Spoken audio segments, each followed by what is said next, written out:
Hey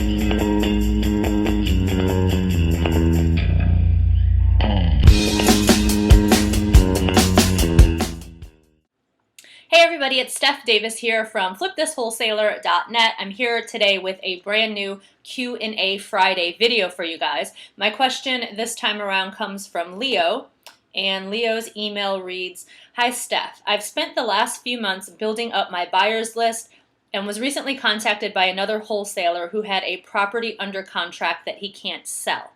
He told me he would split the assignment fee with me if I can sell the deal to one of my buyers. I have a buyer interested, and the total assignment fee would be $8,000. The other wholesaler wants to just assign the contract from him to my end buyer for the $8,000 fee and then pay me my half after closing. I'm not sure if this is the best way to go, but don't want to lose out on the deal. Any suggestions on how to best structure this? Thanks in advance, Leo." All right, so this is a question that I get quite often from folks who are trying to structure JV deals or co-wholesale deals where basically either they have a property under contract and another wholesaler has a buyer for it, or vice versa. I'll tell you up front that I've seen this done many different ways. Within my own market, even different people use different paperwork to handle these type of deals. I'm going to tell you the way that I would structure this and the way that I do structure these type of deals when either I'm finding a buyer for another wholesaler or they're finding one for me.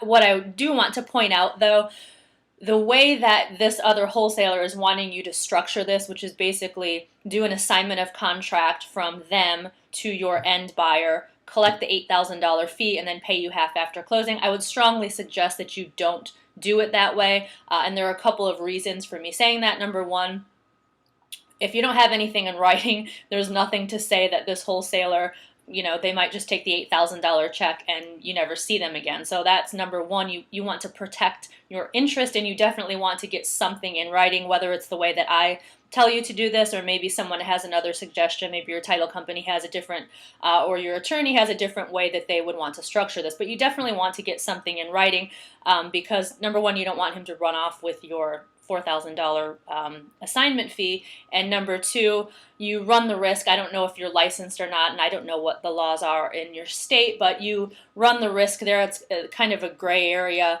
of brokering without a license. If you're collecting a fee from this other wholesaler and you don't have anything, you don't have an assignment of contract signed or a purchase of sale contract, and you're just collecting a fee, you could get into trouble for doing that, and you definitely don't want to do that. So the way that I structure these deals, and I actually just had one a couple of weeks ago where a wholesaler here locally gave me a call. It's pretty much the same situation that Leo is in. Had this property under contract, and it's in an area that I like and am very familiar with, and I currently have a buyer who is looking for a house in this area. They're a cash buyer. They're not an investor, though, but they're looking for a house in this area, and they're willing to pay. When I spoke to them, they're just looking for one property. They don't want to buy multiple properties, but they're willing to pay a little bit more than what most of the investors, the cash investors, are currently paying. So this wholesaler called me up. They have a property in the neighborhood that they have not been able to sell. So they had it under contract for $80,000.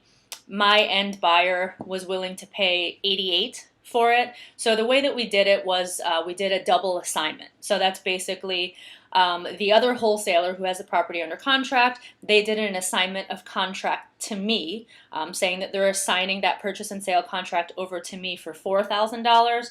And then I did another assignment of contract between me and my end buyer. So I'm assigning the contract now over to my end buyer for a $4,000 fee.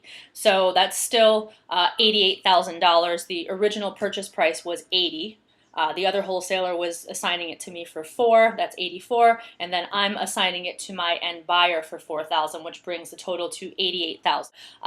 $80,000 of that is going towards the purchase price of the property, and then the title company cut a check for $4,000 to the other wholesaler and $4,000 to me. So that's the way I do it. It's pretty straightforward. Like I said, I know there are other ways that people structure these type of deals. I've seen some joint venture agreements. I personally have never used one because this has always worked just fine for me. So that's one way to do it. But like I said, you definitely want to get something in writing. You don't want to just trust that the other wholesaler is going to pay you your $4,000. And again, you don't want to get into any type of legal trouble for getting paid outside of closing without having some type of document that the title company has. So as far as the assignment contract, for those of you who do not have an assignment contract or excuse me, or don't know how to fill one out, I do have the assignment contract and then a purchase and sale agreement on my website. If you go to flipthiswholesaler.net/free contracts,